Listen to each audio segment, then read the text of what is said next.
Baiklah teman-teman, di sini saya akan menjelaskan pengertian algoritma sorting. Apa itu algoritma sorting?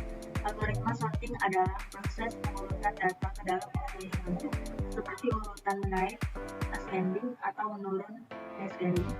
Algoritma ini penting dalam dunia komputer karena dapat membantu mengoptimalkan efisiensi algoritma lain, seperti algoritma pencarian dan pembangunan.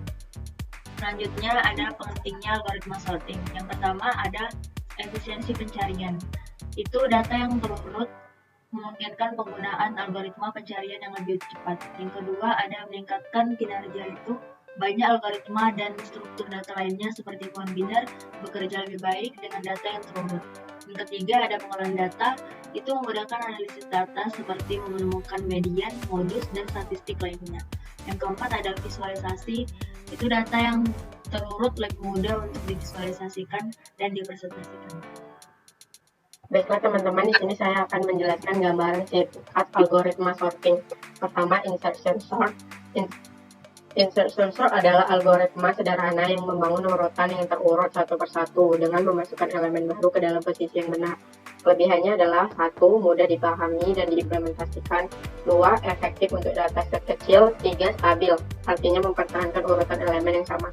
Kekurangannya adalah kurang efisien untuk dataset besar dengan kompleksitas waktu. Kedua, map sort. Map sort adalah algoritma yang divide and conquer yang membagi dataset menjadi 2 bagian, mengurutkan masing-masing bagian, dan kemudian menggabungkannya kembali. Kelebihannya adalah 1. Efisien untuk dataset besar dan kompleksitas waktu. 2. Stabil, sehingga mempertahankan urutan elemen yang sama. Kekurangannya adalah memerlukan ruang tambahan untuk menyimpan salinan data. 3. Bucket sort. Bucket sort membagi data ke dalam beberapa ember atau bucket dan mengurutkannya masing-masing ember secara terpisah sebelum menggabungkannya. Kelebihannya adalah sangat efisien untuk data yang terdistribusi secara merata. 2. Kompleksitas waktu, bisa dalam kondisi tertentu. Kekurangannya adalah memerlukan ruang tambahan untuk bucket. Tidak efektif jika data tidak terdistribusi merata. Assalamualaikum warahmatullahi wabarakatuh. Perkenalkan, nama saya Jody Anugrah dengan 25. Di sini saya akan melanjutkan penjelasan dari kelompok saya, yaitu cara kerja algoritmanya. Di sini kita akan membahas tentang insert sort. Insert sort itu mengurutkan data dengan cara membandingkan elemen saat ini dengan elemen sebelumnya. Cocok untuk data kecil karena efisien. Saya akan menjelaskan pseudocode-nya, yaitu function insertion sort dalam kurung R.2. Pada baris pertama ini, yang insert sort ini yang menerima parameter sebuah array. Nah, baru pada baris kedua ini ada perulangan for. Menggunakan loop for untuk memulai iterasi dari elemen kedua. Elemen keduanya itu ya I1 hingga elemen terakhir. Elemen terakhirnya itu yang sampai len R ini -1.2. Nah, baris ketiga key R dalam kurung I itu untuk menyimpan elemen yang sedang diurutkan ke variabel key. Elemen ini akan dibandingkan dengan elemen-elemen sebelumnya. Baris keempat yaitu mendeklarasikan variabel J yang digunakan untuk melacak indeks elemen sebelum elemen saat ini. Baris kelima ada perulangan while untuk memindahkan elemen-elemen yang lebih besar dari key ke kanan. Yang lebih besar dari key ke kanan selama J itu valid atau J lebih besar atau sama dengan 0 dan elemen R itu lebih besar daripada key. Pada baris ke-6 memindahkan elemen R satu posisi ke kanan untuk memberi ruang bagi elemen key. Pada baris ke-7 mengurutkan nilai J untuk melanjutkan pengecekan elemen sebelumnya. Baris ke-8 mengurangi nilai J untuk melanjutkan pengecekan ke elemen sebelumnya. Jadi setiap nilai J itu dikurangi 1. Pada baris ke-8, setiap elemen-elemen yang lebih besar yang telah digeser ditempatkan ke key pada posisi yang benar, dan subrey yang membagi datasheet menjadi 2 bagian hingga unit kecil kemudian menggabungkannya kembali dalam keadaan teratur. Cocok untuk datasheet besar karena kompleksitas waktu konsisten. N log n. Pseudocode-nya function merge sort R. Ya sama seperti yang di sebelah tadi, cuma saya akan menjelaskan fungsi penggabungan marganya. Nah, sini fungsi penggabungan marganya menggabungkan 2 sub array ini terurut left right menjadi satu array terurut. Nah, inisialisasi indeksnya I untuk melacak elemen dari sub kiri, J untuk melacak elemen dari sub kanan, K untuk melacak posisi dalam array utama atau mid left right. Saya jelaskan dalam Indonesia. Perbandingan elemen. Di sini ada perbandingan elemen, yaitu bandingkan elemen dari kedua sub array, left I dan right J. Ini ada perbandingannya kan. Nah, habis itu setelah dibandingkan, masukkan elemen yang lebih kecil ke array utama, lalu pindahkan indeksnya I atau J. Habis itu dia menghabiskan elemen yang tersisa. Jika salah satu sub array masih memiliki elemen setelah loop utama selesai, tambahkan elemen-elemen tersebut ke array utama. Ini dilakukan menggunakan dua loop while terpisah dari sub kiri dan sub kanan. Nih ada dua while yang terpisah, sub kiri, sub kanan. Nah, yang while ketiga ini untuk menggabungkannya. Bucket sort itu membagi dataset ke dalam beberapa bucket atau wadah, mengurutkan masing-masing bucket secara terpisah, lalu menggabungkannya kembali. Efisiensi sangat bergantung pada distribusi data dan jumlah bucketnya. Jadi di sini ada function bucket sort R6 bucket, itu fungsi untuk mendeklarasikan fungsi bucket dengan dua parameter. Nah, ada parameter array yang ingin diurutkan dan 6 bucket jumlah bucket yang digunakan. Tuh, ada kan? Nah, jadi di sini masuk pada baris 2 create 6 bucket empty bucket, membuat sejumlah bucket kosong sebanyak 6 bucket. Jadi dia tuh membuat, misalnya ada beberapa bucket, misalnya 2 bucket itu dibuat kosong. Nah, dibuat kosongnya 2. Nah, di sini termasuk pada perluangan for-nya, for each element in array. Ini melakukan iterasi untuk setiap elemen di dalam array. Nah, place element in a portion bucket, memasukkan elemen ke dalam bucket yang sesuai berdasarkan nilai elemen. Jadi nilai-nilainya disortir, dimasukkan ke dalam ember-ember. Ember-ember yang kosong tadi sesuai nilainya. Habis itu for each bucket, melakukan iterasi untuk setiap bucket. Sort the bucket, mengurutkan elemen-elemen di dalam bucket menggunakan algoritma pengurutan, misalnya insertion atau sort.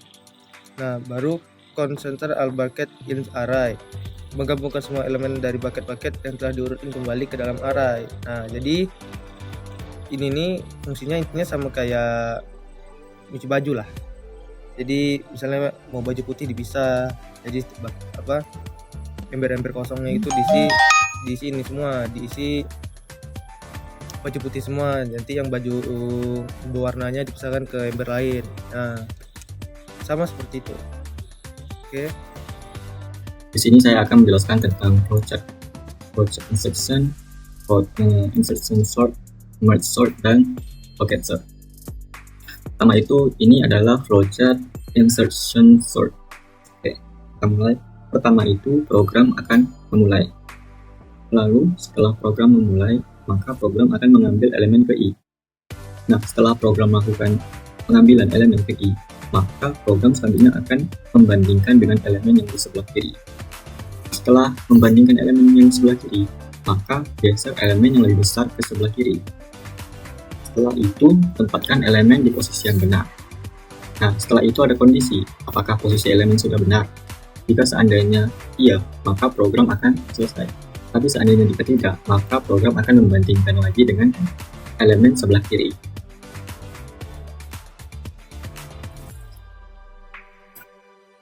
Ini adalah flowchart merge sort.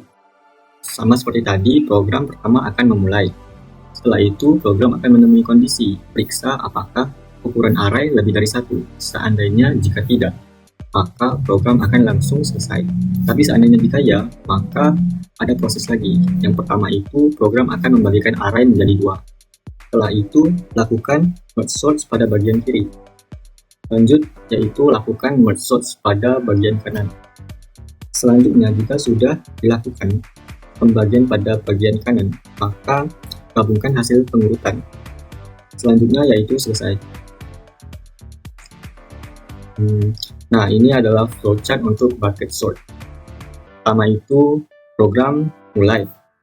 Setelah itu, program membuat sebuah bucket kosong. Selanjutnya yaitu program akan menempatkan elemen ke dalam bucket yang sesuai. Setelah itu, program akan mengurutkan setiap elemen dalam setiap bucket. Lalu, program akan menggabungkan semua bucket Dan selanjutnya adalah selesai.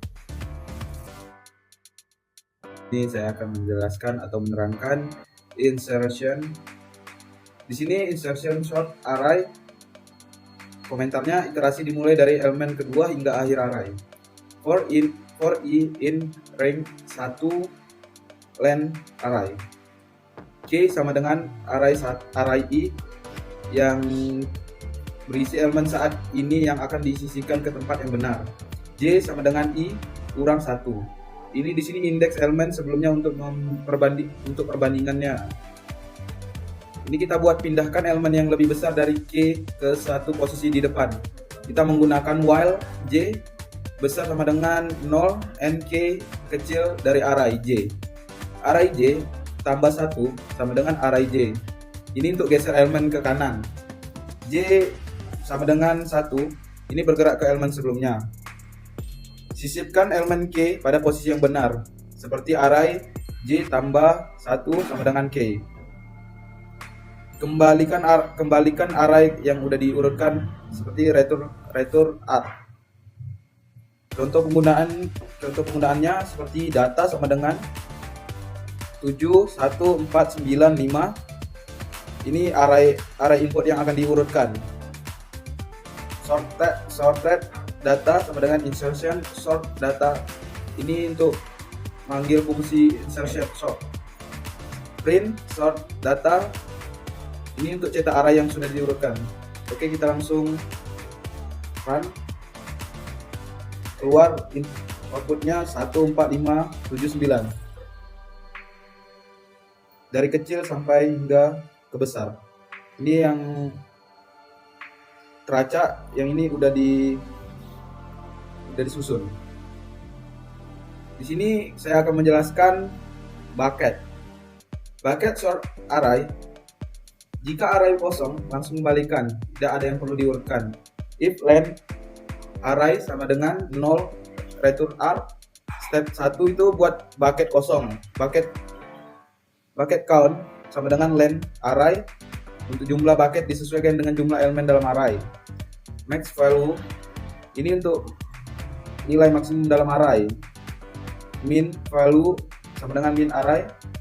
Ini untuk nilai minimum dalam array. Range per bucket sama dengan max value kurang min value dibagi bucket count. Ini rentang nilai per bucket. Inisialisasi bucket sebagai list kosong. Bucket sama dengan for in range bucket count. Step 2 ini untuk memasukkan elemen ke bucket yang sesuai. Seperti kita menggunakan for num in R. Tentukan indeks bucket berdasarkan nilai elemen. Indeks sama dengan bucket count. Ini untuk mengenai kasus nilai maksimum. Indeks sama dengan 1. Bucket index append num. Ini untuk tambah elemen ke bucket yang sesuai. Step 3 urut elemen dalam masing-masing bucket. Seperti kita for bucket in bucket sort untuk menggunakan fungsi bawah Python untuk mengurutkan. Bisa diganti dengan algoritma lain. Step 4 gabungkan semua elemen dari bucket yang sudah diurutkan. Sorted array for bucket in bucket. Sorted array exit bucket, ini untuk menambahkan elemen dari bucket ke hasil akhir. Return sorted array, ini untuk kembalikan array yang sudah diurutkan.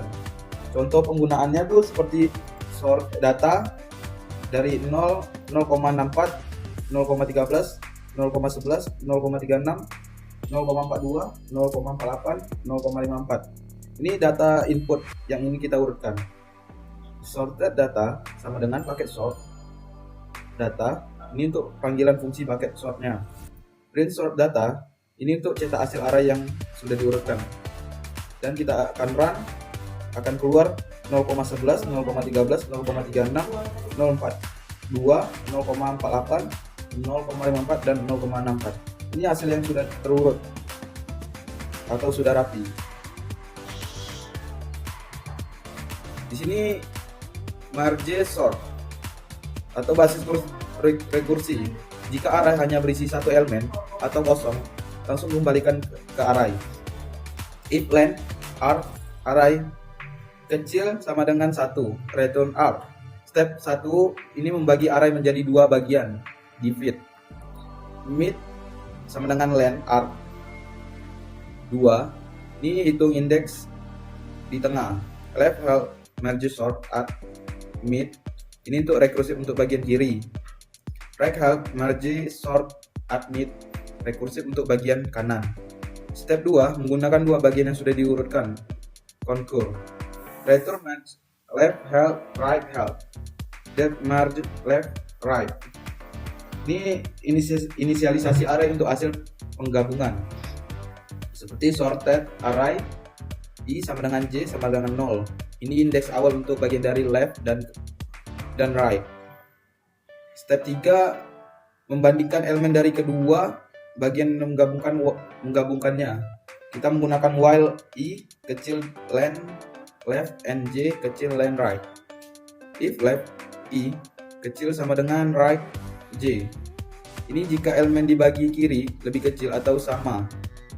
Sorted array append left I, tambahkan elemen kiri ke array hasil. I tambah sama dengan 1, pindahkan indeks kiri. Else jika elemen di bagian kanan lebih kecil. Sorted array append right J. J tambah sama dengan 1, ini untuk pindahkan indeks kanan. Step 4 menambahkan elemen bisa dari kedua bagian jika ada. Sorted array extend left I, ini tambahkan elemen tersisa dari bagian kiri. Sorted array extend right J, tambahkan elemen yang tersisa dari bagian kanan. Return sorted array, ini untuk kembalikan array yang sudah diurutkan. Contoh penggunaannya, data sama dengan 4, 14, 37, 2, 19, 93, 72. Ini input array yang akan diurutkan. Sorted data sama dengan merge sort data. Panggilan fungsi merge sort. Print sorted data, ini untuk hasil array yang sudah diurutkan. Kita akan run dan akan keluar 2, 14, 19, 37, 44, 72, 93. Baik, kita lanjut ke ukur waktu. Di sini import time ini merupakan dari atau sama saja untuk ukur waktunya, atau bisa dibilang modul. Lalu kemudian kita masuk fungsi untuk ukur waktunya. Di sini ada fungsi measure execution time, set function data. Ukur waktu eksekusi sebuah fungsi pengurutan, di mana fungsi pengurutan yang akan diukur itu diambil dari set function. Lalu data input untuk fungsi pengurutan itu dari data list, dan kemudian kita masuk ke data copy, yang dimana itu membuat salinan data untuk menghindari modifikasi data asli. Start time kita menentukan waktu sebelum eksekusi, kemudian sorted data menjalankan fungsi pengurutan, eksekusi itu menghitung selisih waktu setelah eksekusi, kemudian return execution time memberikan waktu eksekusi dan hasil pengurutan. Lanjut ke fungsi insertion sort, kita masuk ke definisi insertion sort. For I in range 1 range array R, iterasi mulai dari elemen kedua hingga akhir. Ini sama seperti yang sudah dijelaskan pada teman saya sebelumnya. Ini untuk program insertion sort algoritma insertion. Lalu ini untuk merge sort, dan yang ini juga masih merge sort menggabungkan dua array, dan yang terakhir ini untuk bucket sort, sama seperti yang teman saya jelaskan. Dan di sini ada data input untuk pengujiannya, yang mana ini masih acak, yaitu 46, 25, 34, 5, 12, 89, dan 19. Lalu kita masuk ke pengukuran waktu untuk step algoritmanya. Di sini ada time insertion sort, merge sort, bucket sort yang menggunakan fungsi measure execution time. Di sini kita merupakan blok program untuk menampilkan hasil pengukuran waktu dan data diurutkan yang biasa menggunakan print. Langsung saja kita run programnya. Baik, di sini bisa kita lihat untuk insertion sort itu eksekusi time-nya bisa dibilang 0,00 second, atau ya bisa dibilang 0,01 detik lah. Kita toleransi karena di sini semuanya sekedip mata udah langsung bisa dieksekusi dan sudah terurut dari yang terkecil hingga terbesar, baik itu insertion, merge atau bucket. Baik, lanjut ke datasheet. Di sini kita import modul random ini untuk membuat angka acak, time ini untuk mengukur waktu. Lalu kita masuk ke fungsi untuk membuat datasheet dengan berbagai tipe ukuran. Fungsi untuk datasheet yang tiga bentuk, yaitu acak, terurut naik dan terurut turun. Baik, di sini dataset ada yang random, ini untuk angka-angka random. Ascending ini untuk urutan yang diurutkan dan semakin menaik atau bertambah, dan descending ini untuk urutan yang semakin menurun atau berkurang. Lalu menentukan ukuran rotasi yang akan dibuat, kita buat dari yang kecil dari 1 ke 10, elemen 10, 100 elemen hingga 1000. Lalu kita tidak lupa menambahkan fungsi untuk mengukur waktunya, start time, dataset end time itu waktu selesai.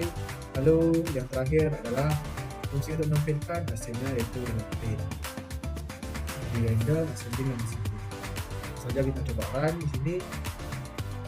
Waktu eksekusi untuk mengukur relasi itu secara keseluruhan yaitu 0,001004 detik. Dan random atau angka randomnya bisa dilihat dari size untuk 10 elemen begini rata-rata urutannya.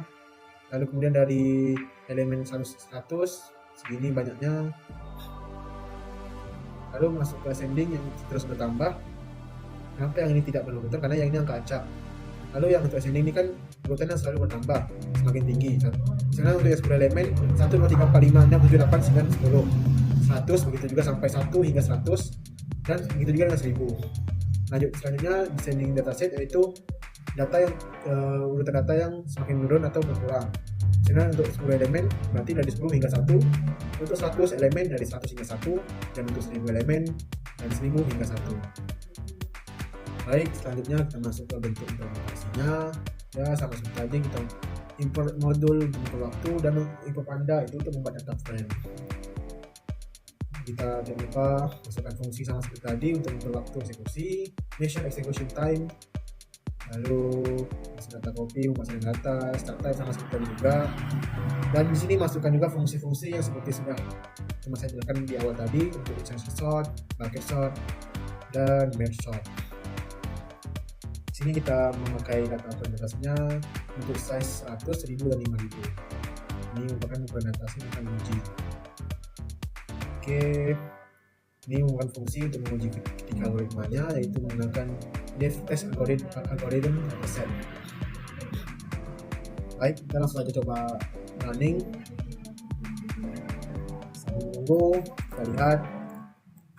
Baik, beginilah hasilnya untuk insertion sort untuk tipe angka randomnya untuk 100, 1000, dan 5000. Dan seginilah untuk detail waktu yang dibutuhkan untuk mengeksekusinya. Ini untuk yang random, yang sorted atau pengurutannya, ini untuk kebalikannya. Ini untuk bucket sort, random, sort, dan reverse. Dan ini merge untuk random, sort, dan reverse. Bisa kita lihat di sini sepertinya yang paling lama untuk dieksekusi untuk insertion sort dan tipenya reverse atau kembalikannya dalam size elemen 5000. Di sini hampir 1,5 detik ya kalau bisa dieksekusi. Baik, yang terakhir kita lanjut ke visual data dari Python. Kita lanjut untuk impor pustaka matplotlib untuk visualisasi datanya. Data simulasi hasil pengujian waktu eksekusi algoritma sorting. Kita menggunakan format setiap elemen, yaitu data set type dan size, kemudian waktu. Reset data, insertion sort. Di sini dapat data-data random, ascending dan descending, dan bucket sort juga sama.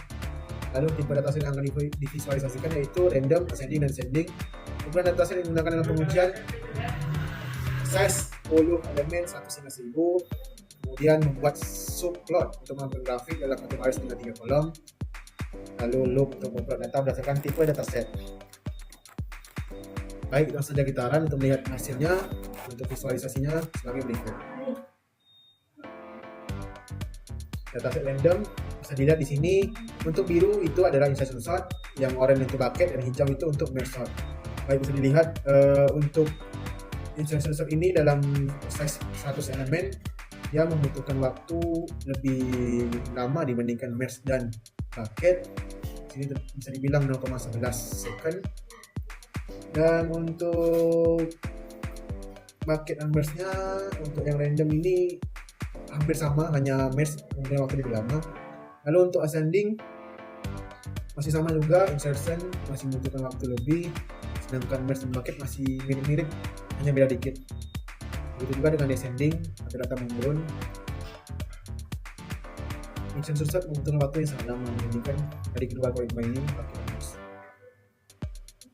Baik, sekian saja bentuk penjelasan saya terkait program yang dimulai dari insertion, bucket, merge yang sudah dijelaskan oleh teman saya tadi, dan masuk ke pengukuran waktu eksekusi, dataset, bentuk implementasi, dan bentuk visual datanya. Sekian dari saya ucapkan terima kasih. Assalamualaikum warahmatullahi wabarakatuh. Baik, di sini saya akan menjelaskan kesimpulan dari pengujian 3 algoritma. Kesimpulan dari pengujian 3 algoritma sort menunjukkan bahwa insorting paling efisien untuk batas kecil dan hampir terurut, tetapi tidak cocok untuk batas besar karena kompleks waktu ons. Mergen unggul untuk batas sedang hingga besar dengan kompleks konsistensi ons and logs. Pada semua kasus, meskipun membutuhkan ruang tambahan, batch sangat cepat untuk batas dengan distribusi merata dan rentang kecil, tetapi kinerja menurut jika distribusi tentang tidak ideal. Tidak ada algoritma yang paling baik untuk semua kondisi. Insorting cocok untuk batas kecil. Mergen adalah paling serbaguna untuk batas besar, dan Blex efisien untuk data tertentu dan distribusi merata.